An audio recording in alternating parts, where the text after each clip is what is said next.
નમસ્કાર, India news ગુજરાતમાં આપનું સ્વાગત છે અને હું છું આપની સાથે કિશન તિવારી। સમાચારોની શરૂઆત કરી આપણે સૌથી પહેલા મહત્વના સમાચારથી વાત કરીએ આપણે રાજકોટની।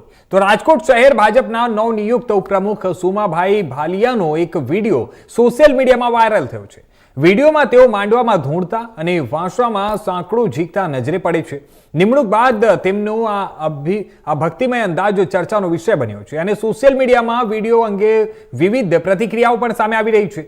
સોમાભાઈ ભાલિયા માતાજીના અનન્ય ભક્ત તરીકે ઓળખાતા હોવાનું પણ ચર્ચાઈ રહ્યું છે અને આ પહેલા ભાજપના જે લોકો અત્યારે એક વિડીયો વાયરલ થયો છે રાજકોટના શહેરના ઉપપ્રમુખ સોમાભાઈ ભાલિયાનો વિડીયો છે તે વાયરલ થયો છે।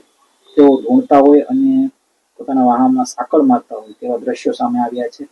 અંધશ્રદ્ધાને ક્યાંક ને ક્યાંક પ્રોત્સાહન મળી રહ્યું છે।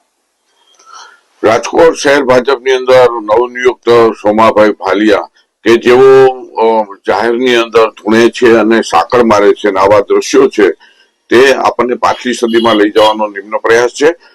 ભાજપ, કોંગ્રેસ કે આપ કે કોઈ પણ રાજકીય પક્ષ હોય વા ધૂણતા હોય તેવા વ્યક્તિને હોદ્દો આપતા પહેલા વિચારવું જોઈએ અને વિજ્ઞાન જાથા છે આ ધૂણવાની પ્રક્રિયાને વિજ્ઞાન જાથા વખોડે છે અને નિંદા કરે છે।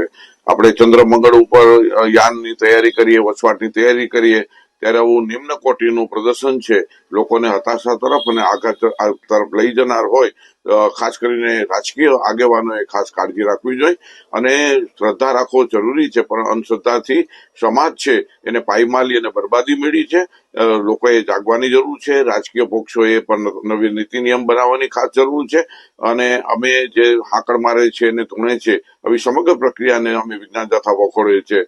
અમે લોકોને અપીલ કરીએ છીએ કે રાજકીય પક્ષના આગેવાનો, કાર્યકરોએ સમાજના ઉત્થાન માટે ભાગ લેવો જોઈએ। ત્યારે અંધશ્રદ્ધા તરફ પ્રેરે છે ત્યારે જરૂર